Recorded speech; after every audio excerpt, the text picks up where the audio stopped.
Bismillahirrahmanirrahim. Ikhwan dan akhwat yang dirahmati oleh Allah Subhanahu wa taala, kita lanjutkan bahasan kita dari kitab Mukhtasar Al-Jawabil Kafi atau kitab ringkasan dari kitab Ad-Da' wad-Dawa atau kitab Al-Jawabil Kafi karya Al-Imam Ibnul Qayyim rahimahullahu taala, dan kita masih melanjutkan tentang dampak-dampak maksiat.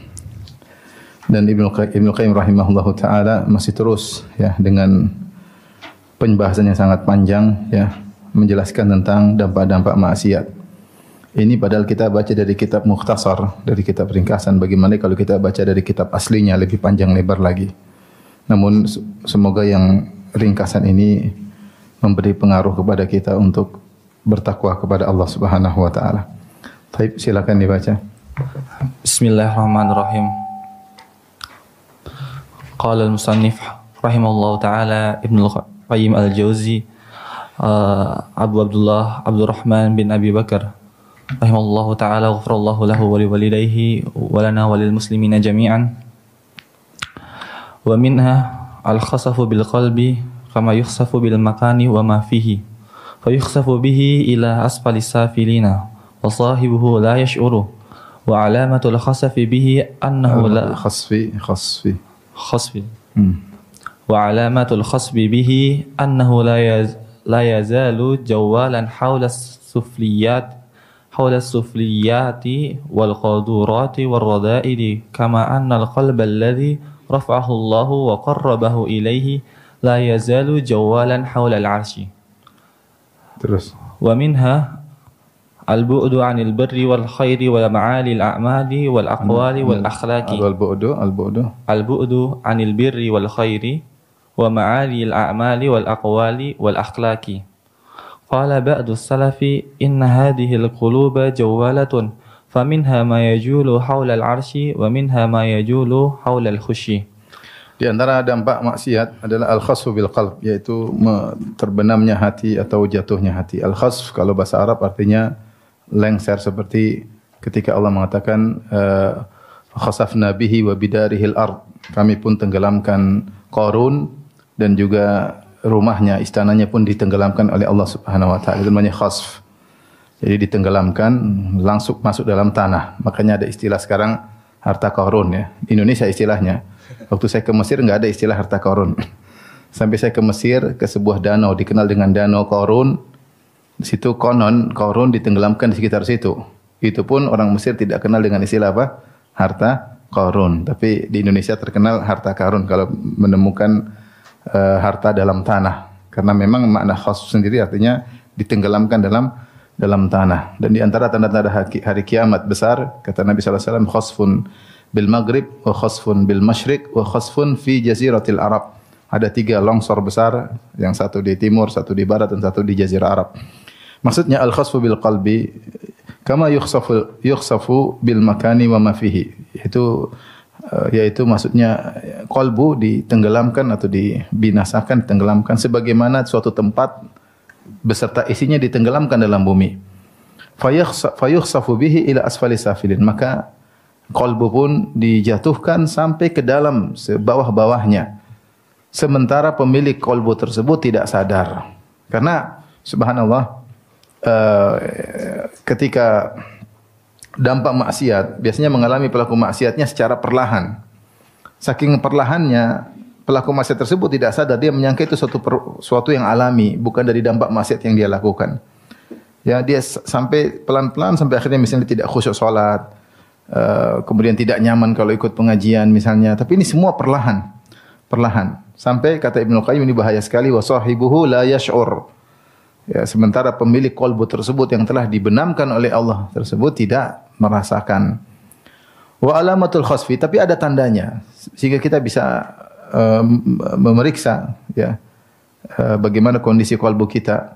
Wa alamatul khasfi bihi annahu la yazalu jawalan haula sufliyat, yaitu qalbu ini senantiasa berputar. Jawal itu berjalan-jalan, yaitu berputar-putar seputar perkara-perkara yang rendah. Pikirnya selalu perkara-perkara yang rendah. Wal qadhurat, yang dia pikirkan adalah yang terbetik dalam benaknya selalu perkara-perkara yang kotoran. Qadhurat maksudnya kotoran. Waradha'il itu jamak dari radhilah, yaitu perkara-perkara yang hina. Itu yang dia pikirkan. Pikirannya hal yang buruk, bagaimana cara melakukan yang buruk.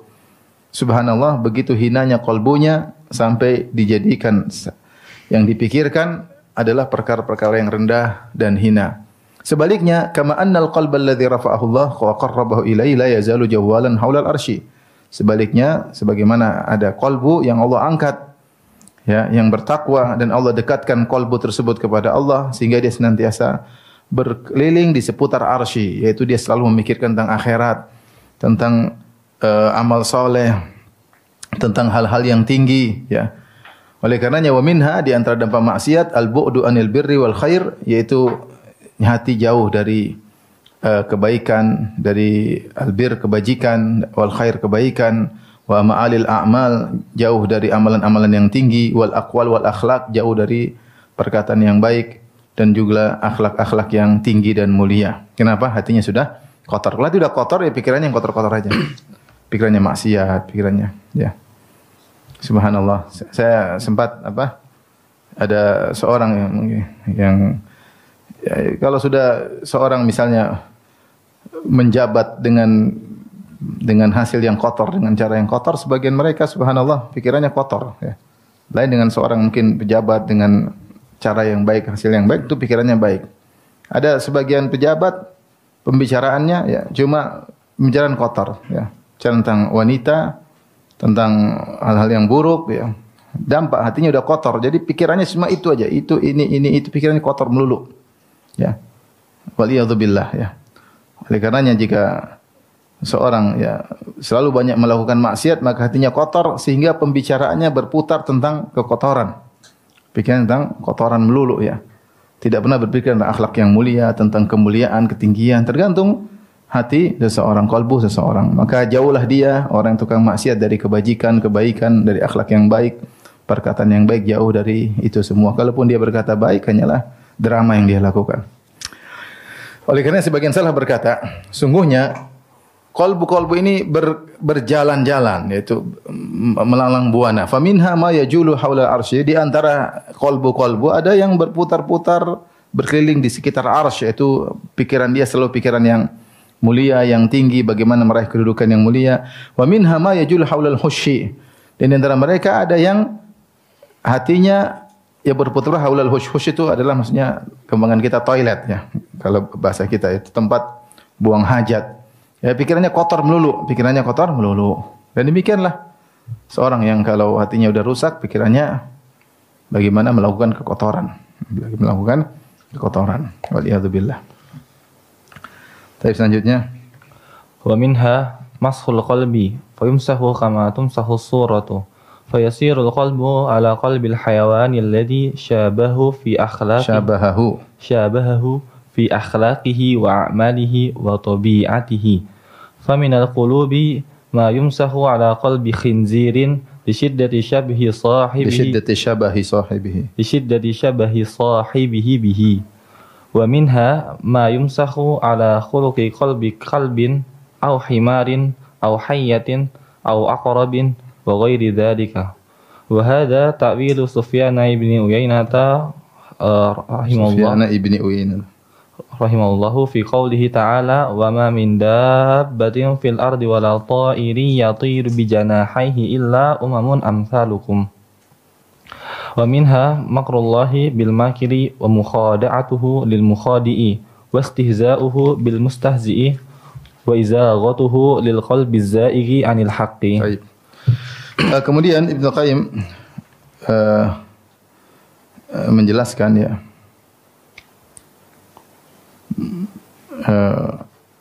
tentang dampak dari maksiat, ya. Contoh sebagai orang kalau hatinya sudah rusak, ya.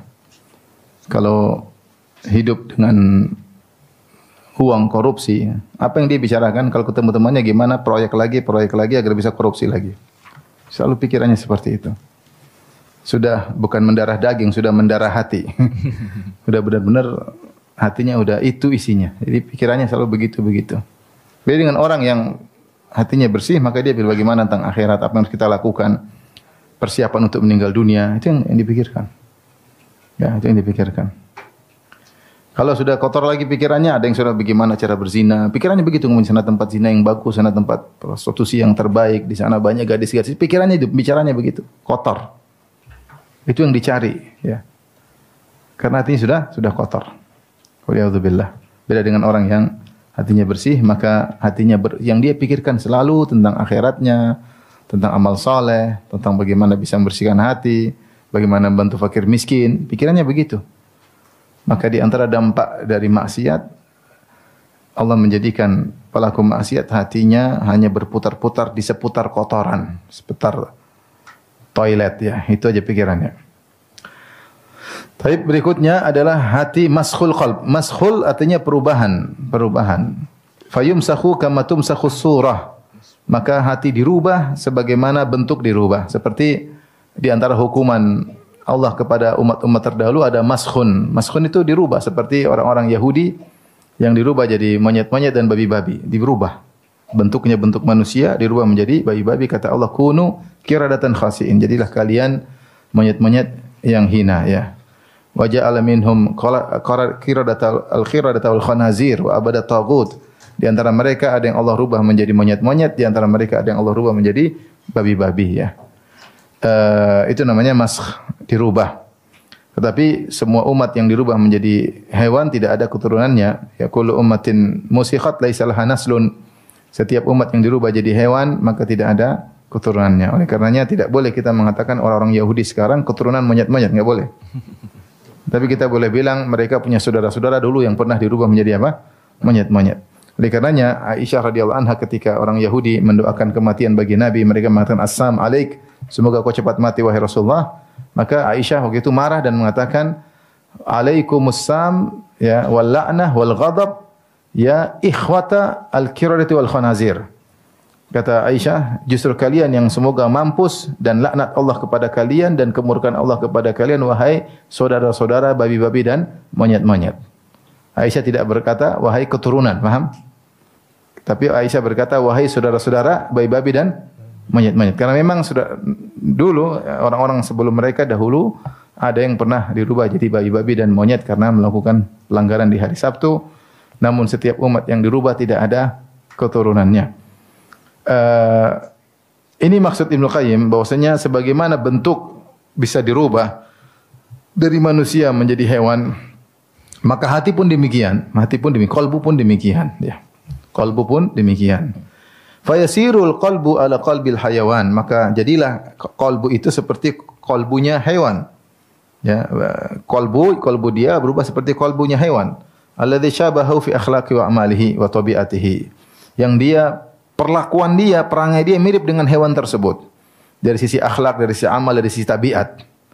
Kemudian beliau menjelaskan contohnya, faminal qulubi ma yumsakhu ala qalbi khinzir li syiddati syabahi sahibihi bihi. Di antara hati ada yang dirubah menjadi qalbu babi, seperti hatinya babi karena mirip perbuatan pemilik hati tersebut seperti tingkah laku babi.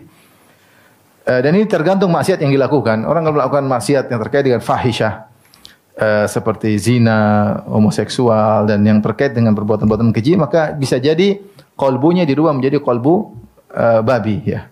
Maka rasa malunya pun hilang, ya. Rasa malunya pun hilang. Maka dikatakan hewan yang paling tidak punya malu hewan babi, ya. Kalau hewan lain betinanya diganggu sama jantan lain, maka dia akan ngamuk bahkan berkelahi untuk membela betinanya. Apalagi onta. Onta kalau lagi sama betina ada onta lain mau ganggu betinanya, maka dia bisa berkelahi sampai membela betinanya tersebut. Kalau perlu bunuh-bunuhan. Rasa cemburu onta tinggi. Tapi kalau babi, dia lagi main sama betinanya, ada babi yang lain, dia bilang tafadhal. Rasa malunya tidak ada. Rasa malunya tidak ada. Maka orang yang sering berzina, sering melakukan perbuatan keji, lama-lama rasa malunya hilang. Jadilah hatinya seperti hati babi yang tidak punya rasa malu. Lihatlah orang-orang kafir yang tidak punya rasa malu, ya. Mau jalan enggak pakai baju, enggak pakai celana, enggak punya malu, ya. Mau istrinya dicium orang, lihat orang, tidak punya malu. Bahkan dia pamer-pamer istrinya, pamer keindahan tubuh istrinya, tidak punya malu. Tidak punya malu. Dan wanita pun hilang. Suaminya dibiarkan mencium istri orang lain pun dia cuek-cuek saja, ya. Karena hatinya sudah menjadi hati babi dan hati suaminya sudah menjadi hati babi. Waliyadzubillah. Ini dampak dari maksiat, perbuatan keji. Orang yang sering perbuatan keji seperti zina dan semisalnya, maka hatinya bisa berubah menjadi hati babi, hilanglah rasa kecemburuan. Demikian juga orang suka menonton hal-hal yang buruk, maka hatinya film-film yang tidak benar yang disebarkan, film-film pornografi, akhirnya menjadikan hatinya menjadi hati babi. Rasa malu hilang darinya. Ya, bahkan akhirnya kadang-kadang fitrahnya berubah sehingga timbullah ide-ide yang aneh-aneh. Terkadang akhirnya berzina dengan mahramnya sendiri, terkadang akhirnya menawarkan istrinya kepada orang lain, macam-macam. Kenapa? Dia melakukan perbuatan keji, menonton perbuatan-perbuatan yang kotor sehingga hatinya berubah menjadi hati babi, dan itu terjadi. Dan itu terjadi. Oleh karenanya Allah bisa merubah hati seorang menjadi hati seperti hati hewan. Tubuh badannya manusia tapi hatinya seperti hati hewan. Wa minha man yumsakhu ala khuluqi qalbi kalbin aw himarin aw hayyatin. Di antaranya ada yang bisa dirubah hatinya seperti hati anjing, hati himar, hati hayya yang mungkin sadis, yang mungkin garang, aw aqrab seperti kalajengking ya. Wa ghairi dzalik ya. Kalb itu anjing, himar maksudnya dongki, keledai, hayyah maksudnya adalah ular. Aqrab maksudnya kalajengking. Ya, hati yang sadis, yang jahat, yang kalau sudah kayak kalajengking ya menyerang dari belakang, tidak punya rasa kemanusiaan ya, berkhianat dan yang lainnya. Wa hadza ta'wil Sufyan ibn Uyainah fi qoulihi ta'ala, dan ini salah satu tafsiran dari Sufyan ibn Uyainah ketika menafsirkan firman Allah Subhanahu wa taala surat Al-An'am 38. Allah mengatakan wa ma min dabbatin fil ardi wala ta'irin yatiru bi janahihi illa umamun amsalukum. Tidaklah ada satu hewan melata pun di atas muka bumi, dan tidak ada satu ekor burung pun yatiru bijanahi yang berterbang dengan dua sayapnya illa umamun amsalukum, kecuali mereka adalah umat-umat semisal kalian. Ada beberapa tafsir tentang ayat ini. Ada yang mengatakan bahwasanya sebagaimana kata Allah, burung-burung dan hewan-hewan adalah umat-umat seperti kalian. Artinya sebagaimana kalian akan dibangkitkan pada hari kiamat di padang mahsyar, maka demikian juga kalian akan, hewan-hewan tersebut akan dibangkitkan di padang mahsyar. Ya, demikian juga karena di akhir ayat kata Allah summa ila rabbihim yuhsyarun, kemudian mereka akan dikembalikan kepada Allah.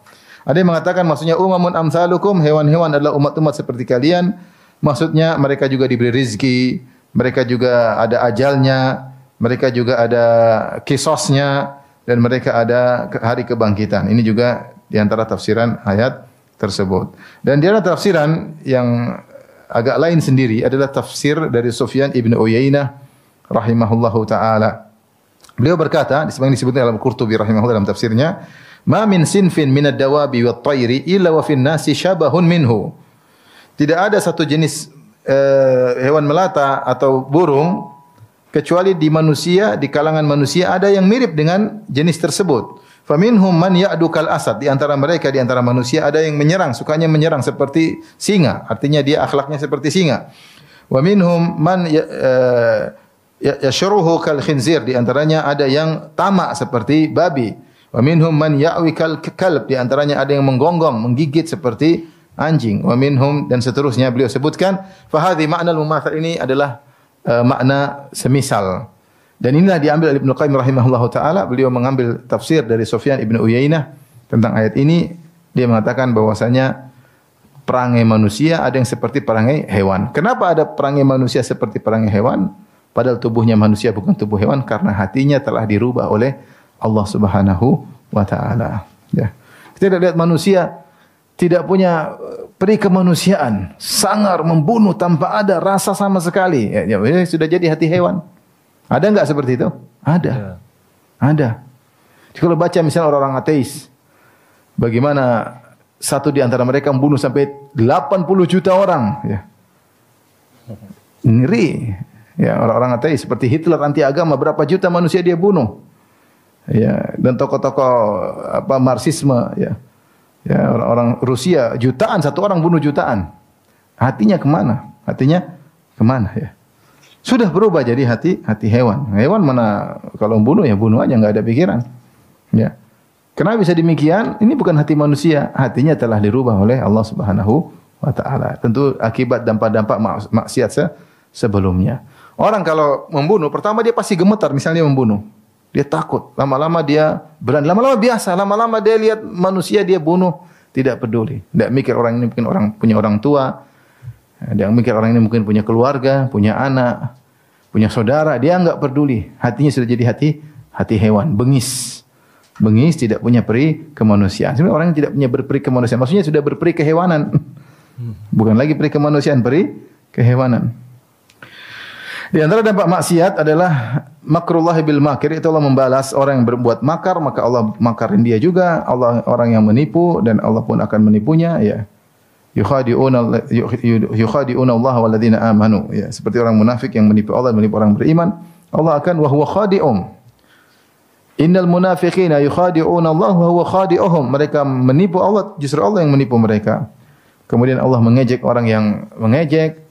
Di antaranya wa izagatuhu lil qalbi za'ik anil haqq. Allah memalingkan hati yang sudah memang berpaling. Kata Allah, falamma zagu azagallahu qulubahum. Tatkala mereka menyimpang, Allah semakin simpangkan lagi hati mereka. Ini sudah pernah kita bahas sebelumnya, bahwasanya maksiat mendatangkan maksiat yang lain. Al-ma'asi tunadi bi ukhtiha atau bi akhawatiha. Maksiat itu memanggil saudara-saudarinya. Seorang kalau sudah jatuh di kubangan maksiat, bukan satu maksiat yang dia sudah masuk di kubangan kotoran, bukan satu kotoran yang dia rasakan, tapi berbagai kotoran-kotoran lainnya. Ini seorang sudah terjebak dalam maksiat, akan maksiat berikutnya. Ketika dia menyimpang, Allah semakin simpangkan lagi. Saya lanjut. Wa minha naqsul qalbi hatta yaral batila haqqan wal haqqa batilan wal ma'rufa munkaran wal munkara ma'rufan wa yufsidu wa yara annahu yuslihu wa yusuddu an sabilillahi wa huwa yara annahu yad'u ilaiha wa yashtari ad-dalalata bil huda wa huwa yara annahu 'alal huda wa yattabi'u hawahu wa huwa yaz'umu annahu muti'un limaulahu wa kullu hadha min uqubati ad-dunubil jariyati 'alal qalbi. Di antaranya hati yang terbalik. Kalau tadi hati yang berubah masakh, yang sekarang hati yang berbalik. Berbalik maksudnya apa? Dia melihat kebatilan sebagai kebenaran atau dia melihat kebenaran sebagai kebatilan. Yang ma'ruf jadi dinilai sebagai mungkar, yang mungkar dinilai sebagai perkara yang baik.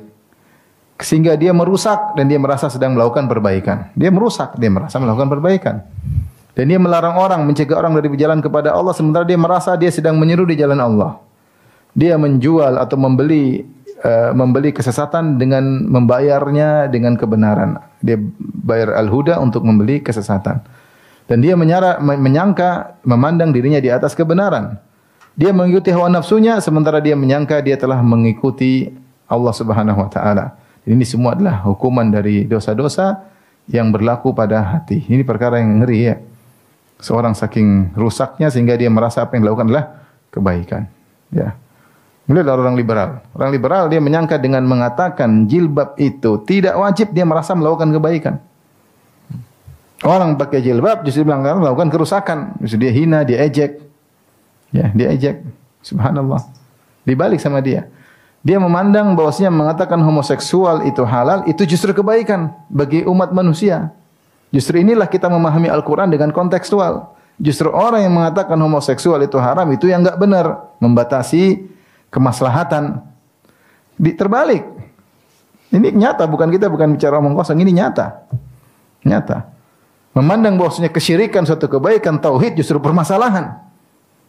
Terjadi orang-orang yang memandang seperti itu, orang-orang liberal. Ya. Melihat satu yang ma'ruf yang jadi mungkar, yang mungkar jadi apa? Kemakrufan. Dan demikian.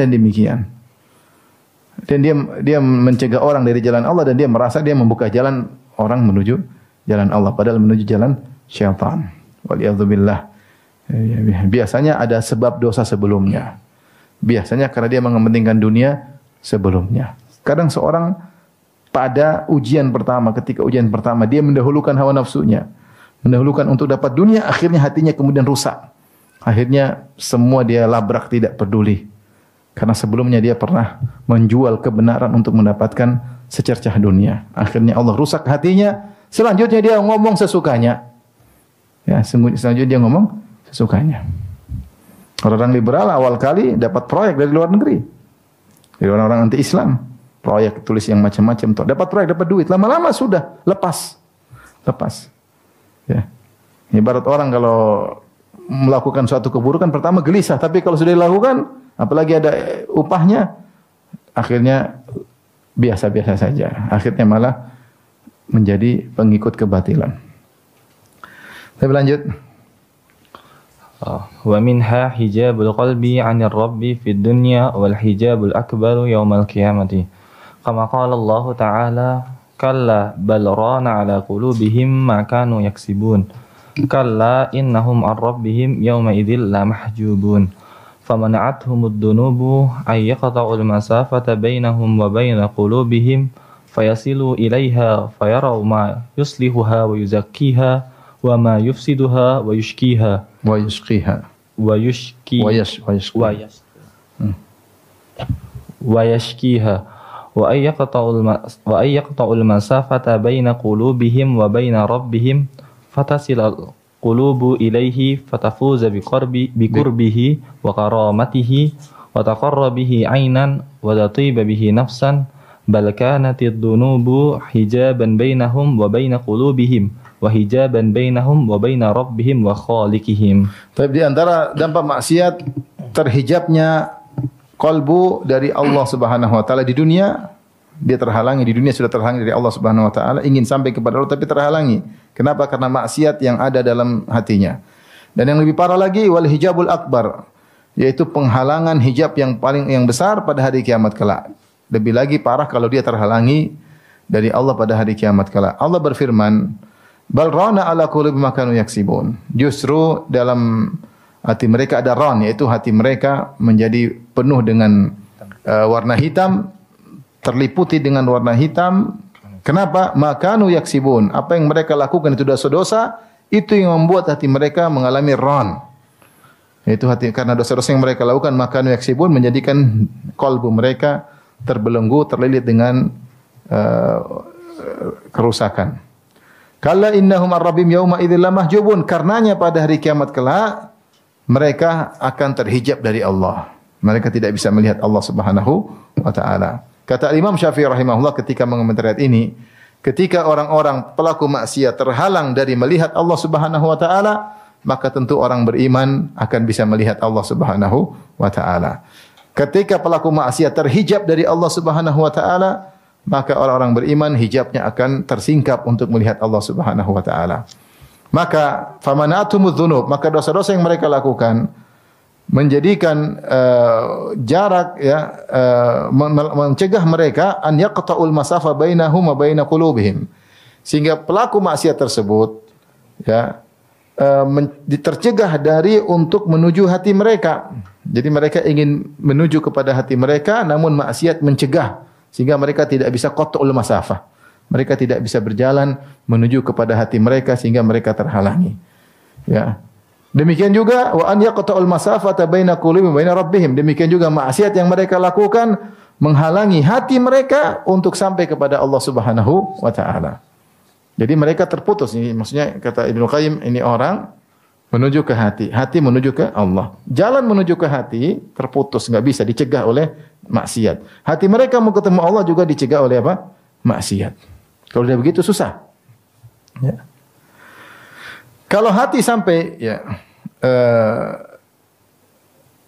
kalau dia sampai hatinya kepada mereka, sampai kepada hati mereka, fayasilu ilaiha fayarau ma yuslihu wa yuzakkiha, maka kalau dia sampai ke hati mereka yang bersih tersebut akan tahu mana yang bisa memperbaikinya dan mana yang bisa mensucikannya, apa yang bisa merusaknya dan mana yang bisa membuat dia sengsara. Ketika perjalanan dia menuju hati terputus, maka dia tidak bisa tahu apa yang bisa memperbaiki dan apa yang bisa merusak, sehingga dia tidak tahu apa yang harus dia lakukan. Kemudian juga wa an yaqta'ul masafata baina qulubi bain rabbihim fatasilul qulubu ilaihi fatafuza bi qurbi wa karamati. Demikian juga ketika hatinya ingin menuju kepada Allah terhalangi. Padahal kalau hatinya sampai kepada Allah, maka dia akan mendapatkan kemuliaan karena dekat dengan Allah. Wa taqarrab bihi ainan wa tatiba bihi nafsan, maka dia akan pandangannya menjadi sejuk, kemudian hatinya menjadi tenteram. Bal kanatiz dzunubu hijaban bainahum wa baina qulubihim, tapi dosa-dosa menjadi penghalang antara mereka dengan hati mereka. Demikian juga hijaban bainahum wa baina rabbihim wa khaliqihim, dan juga dosa-dosa menjadi penghalang antara mereka dengan Rabb mereka. Ibnu Qayyim ingin menjelaskan, kita ini butuh hati kita untuk hati yang tulus, hati yang bersih. Dengan hati yang bersih sesuai dengan fitrah, maka kita akan mengetahui mana yang baik dan mana yang buruk untuk kita bisa bersikap. Tetapi ketika hati-hati ini penuh dengan dosa, maka terhalangi untuk sampai kepada hati yang bersih tersebut karena dosa-dosa menghalangi. Kemudian juga menghalangi hati ketika ingin mencapai kepada Allah. Kalau hati jauh dari Allah, bagaimana mau bahagia? Bagaimana mau tentram? Dia ingin dekat dengan Allah, tidak bisa. Tidak bisa. Dia ingin baca Quran dengan misalnya nyaman, dengan terenyuh, nggak bisa. Hatinya nggak bisa dia kontrol. Kenapa? Maksiat banyak. Maksiat banyak. Ya. Dia ingin umrah, kemudian mungkin nyaman dalam umrahnya, kemudian bisa tawaf dengan penuh kekhusyuan, nggak bisa. Kenapa? Ada maksiat. Nggak bisa dia. Dia mau nyaman salat malam, nggak bisa. Hatinya berontak. Hatinya tidak sampai kepada Allah Subhanahu Wa Taala. Maka dia harus segera perbaiki hatinya agar bisa merasakan ketentraman dan kebahagiaan. Baik, lanjut. Wa minha al-ma'ishatu dhanku fid dunya wal barzakhi wal 'adzabu fil akhirati.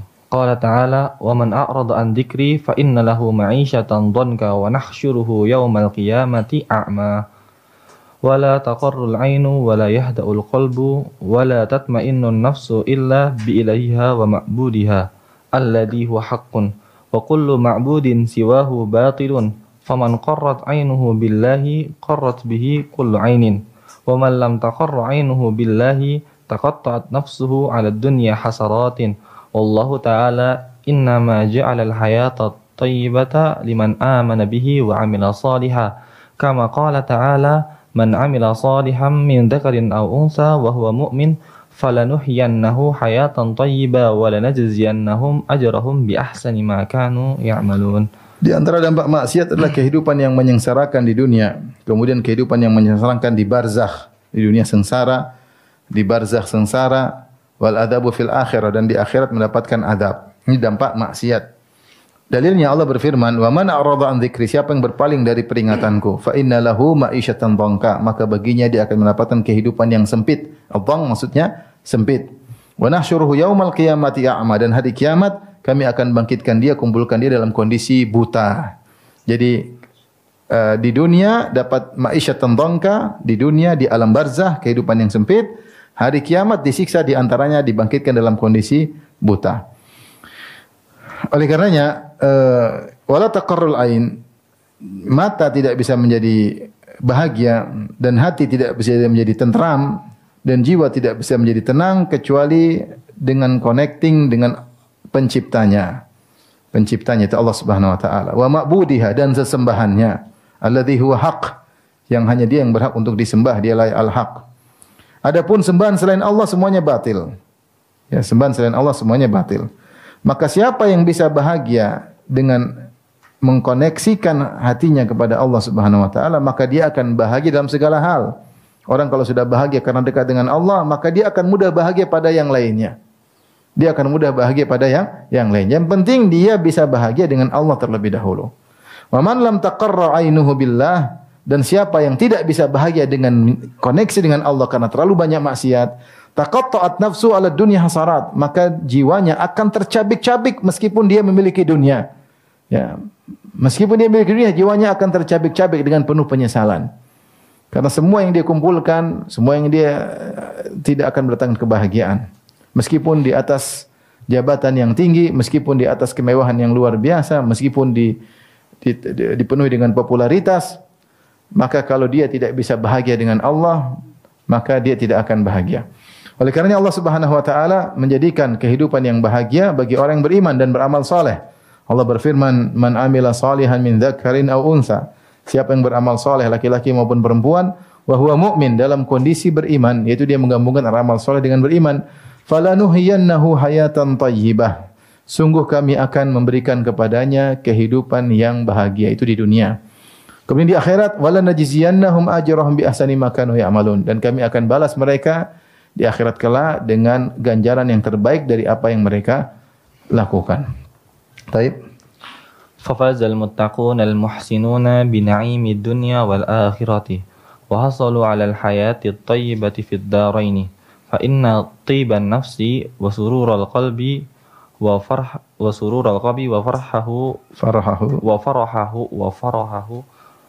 wa ladzatahu wabtihajahu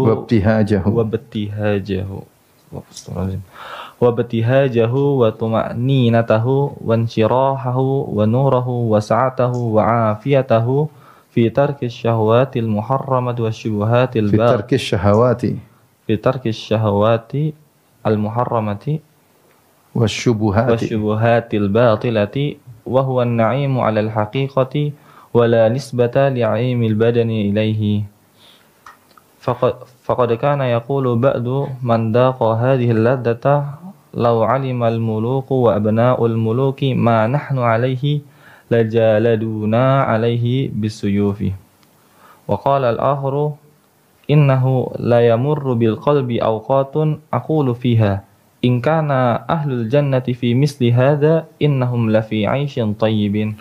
Maka Ibnu Qayyim berkata, maka orang yang bertakwa, al-muttaqun, al-muhsinun, yang berbuat ihsan, maka mereka menang, faza atau beruntung dengan mendapatkan kenikmatan dunia dan kenikmatan akhirat. Itulah yang bahagia. Maka mereka mendapatkan kebahagiaan fid darain, di dunia maupun di akhirat. Karena jiwa yang baik dan bahagianya hati, ya, dan senangnya hati serta kelezatan hati, kegembiraan, ketenteraman dan kelapangan, cahaya hati dan keluasan serta kebaikan hati. Bagaimana memperolehnya? Fitarki syahwat. Caranya cuma satu, meninggalkan syahwat yang diharamkan dan meninggalkan syubhat-syubhat yang batil. Itulah kenikmatan yang hakiki. Tidak ada bandingannya dengan kenikmatan tubuh, ya, kenikmatan tubuh. Jadi Ibnu Qayyim menjelaskan kenikmatan ada dua, ada kenikmatan hati, ada kenikmatan tubuh. Kenikmatan tubuh banyak, orang minum khamar juga nikmat.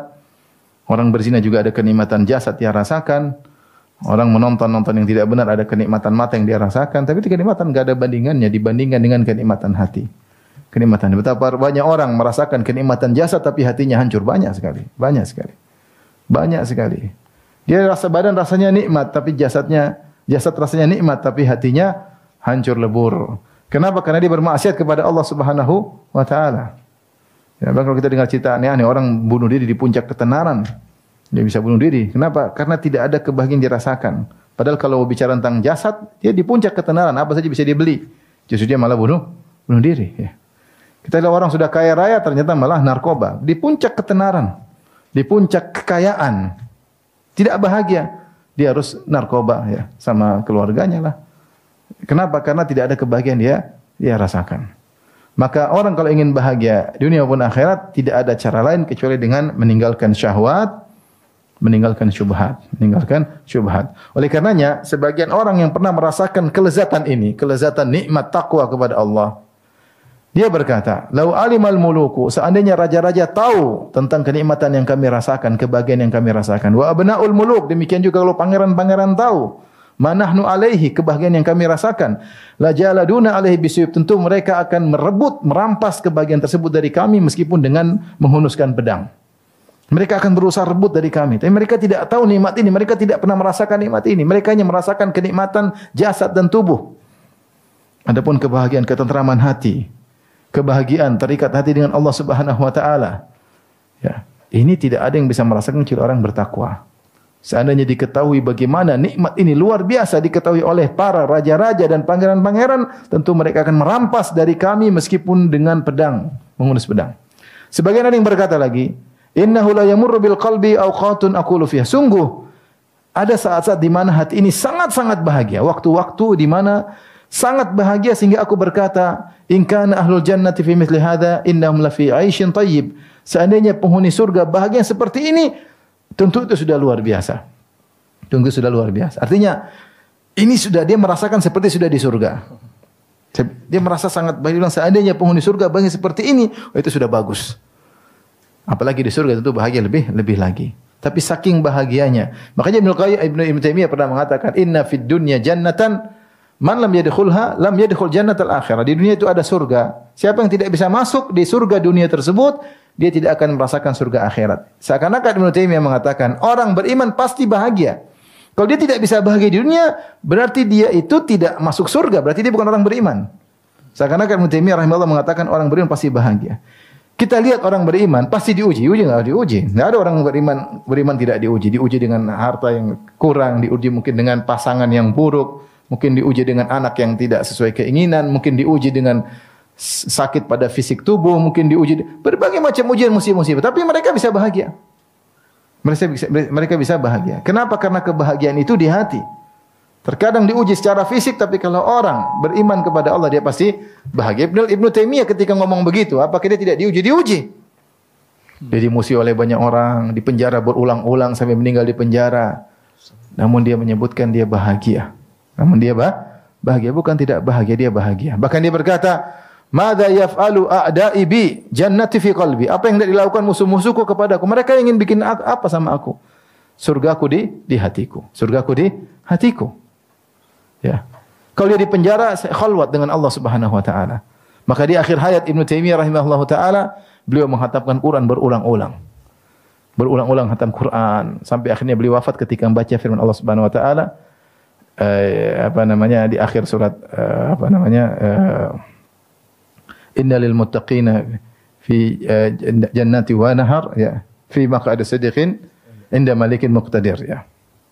Bahwasanya innal muttaqina fi jannati wa nahar, sungguhnya orang bertakwa berada di sungai-sungai, di taman-taman surga di sisi Allah Subhanahu wa taala. Kemudian beliau pun meninggal dunia.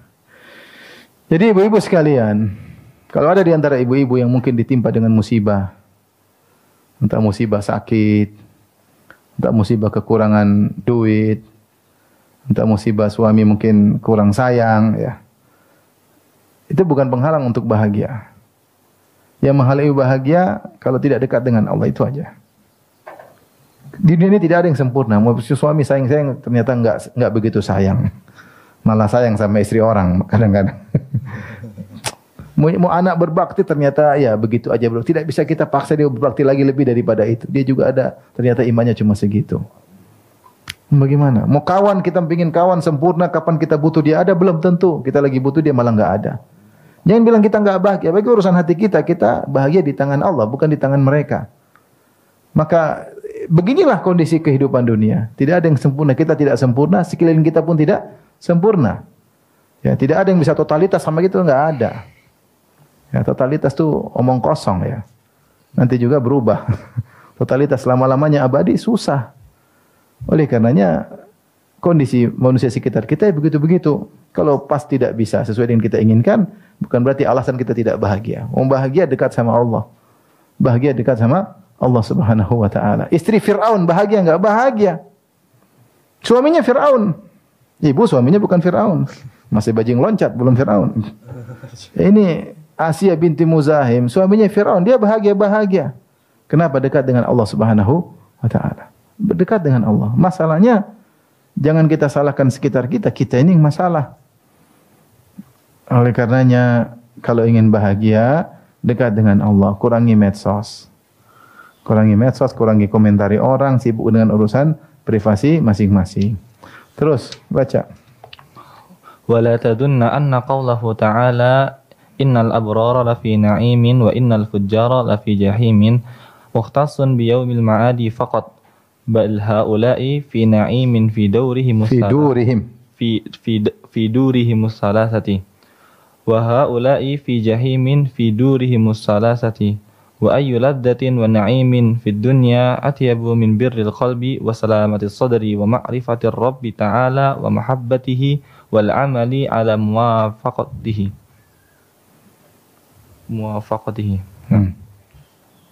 Terus wa halil 'aisyu fil haqiqati illa 'aishul qalbis salimi faqad asna Allahu ta'ala ala khalilihi alaihi salam bi salamati qalbihi faqala wa inna min syi'atihi la Ibrahim in ja'a rabbahu biqalbin salim.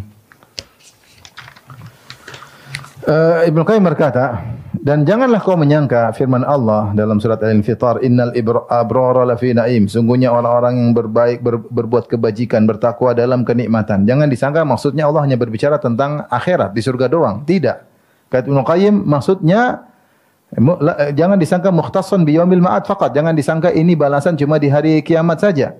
Bal haula'i fi na'imin fi durihim salasah. Mereka itu dapat kenikmatan di tiga negerinya, negeri dunia, negeri alam barzah dan negeri akhirat. Ya, negeri dunia, kehidupan dunia, di alam barzah juga bahagia, dan di akhirat juga bahagia. Allah mengatakan orang bertakwa pasti bahagia. Lafi naim, dalam kebahagiaan. Kebahagiaan di mana? Di dunia, di alam barzah dan di akhirat. Naimin wallahu alam bisawab. Di sini nakirah untuk memberi tangkir li ta'zim, untuk menunjukkan nikmat yang luar biasa. Kan dalam kaidah terkadang Allah menjadikan tankir yaitu di tanwin dalam rangka untuk menunjukkan suatu yang hebat ya. Ya, seperti innal muttaqina fi jannatin. Jannatin tankir maksudnya di surga, taman yang luar biasa. Demikian juga orang yang bertakwa itu pasti merasakan kebahagiaan yang luar biasa. Kalau sudah bertakwa, dia kadang melihat orang yang dia tidak ingin jadi orang jabat, tidak ingin jadi orang kaya, tidak ingin jadi orang terkenal. Dia tahu dia sendiri sudah bahagia. Ngapain berangan-angan yang bisa merusak kebahagiaan? Ya. Oleh karenanya orang bertakwa, orang yang melakukan kebajikan, dia bahagia. Apapun statusnya, dia mau miskin, mau dia kaya, mau dia pejabat, mau dia ada masalah di keluarga, kalau dia bertakwa, kebahagiaan dari Allah dan dia akan merasakan kebahagiaan yang agung. Dan itu bukan cuma di surga saja, di dunia juga, di alam barzah juga dan di akhirat. Demikian juga sebaliknya, wa innal fujjara lafi jahim, dan sungguhnya para pelaku kefajiran, para pelaku maksiat, lafi jahim, dalam kesengsaraan. Jahim di sini bukan terkait dengan hari akhirat saja, kata Ibnu Qayyim rahimahullahu taala. Bahkan juga terkait di dunia, di alam barzah maupun di akhirat. Emang orang-orang yang pelaku maksiat tidak sengsara, yakin sengsara meskipun mereka pura-pura tersenyum, meskipun penampilannya najis, meskipun naik di atas kendaraan yang termewah, hidup di rumah yang termegah, mereka tidak bahagia, tidak mungkin bahagia. Hati menjadi gelisah, menjadi sengsara, tidak ada ketentraman. Ya, tidak ada ketentraman. Lihat orang-orang yang sudah hijrah, kemudian mereka meninggalkan kemaksiatan, mereka mendapatkan kebahagiaan setelah hijrah.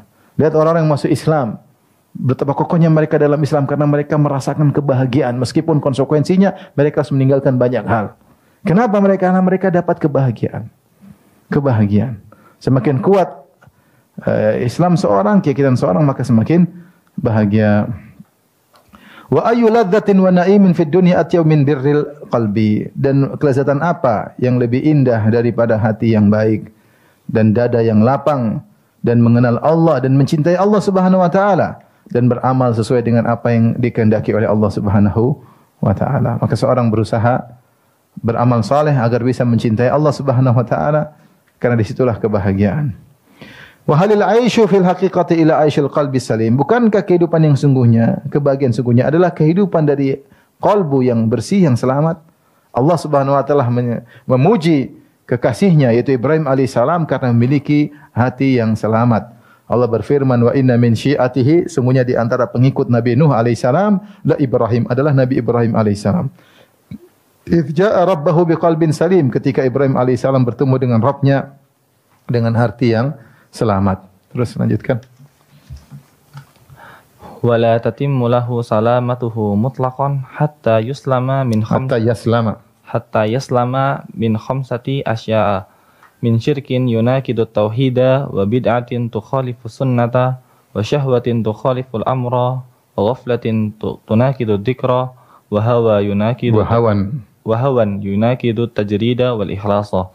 Wa hadhihi al-khamsatu hijabun 'anillahi wa hajabun. Wa hadhihi al-khamsatu hajabun 'anillahi wa tahta kulli wahidin minha anwa'un katsiratun tatadammanu afradan la tanhasiru. Walidzalika ishtaddat hajatul 'abdi bal daruratuhu ila ay yas'alallaha ay yahdiyahu as-siratal mustaqima. Falaysa al-'abdu ahwaja minhu ila hadhihi ad-da'wati wa laysa syai'un anfa'a lahu minha. Famin a'dhami 'uqubati ad-dunubi al-khuruju 'anis siratil mustaqimi fid dunya wal akhirah. Kemudian Ibnu Qayyim menyebutkan tentang ciri-ciri hati yang selamat. Kata beliau, tidaklah sempurna baginya keselamatan kolbu secara mutlak sampai dia selamat dari 5 perkara. Kalau ingin hatinya selamat secara mutlak, disebut dengan kolbun salim, yang selamat dari berbagai macam penyakit, maka dia harus selamat dari 5 perkara. Pertama, selamat dari syirik, yang syirik merupakan pembatal tauhid. Dan yang kedua, selamat dari bid'ah, yang bid'ah adalah penyelisih sunnah. Dan yang ketiga, selamat dari syahwat, karena syahwat menyelisihi perintah Allah Subhanahu wa taala.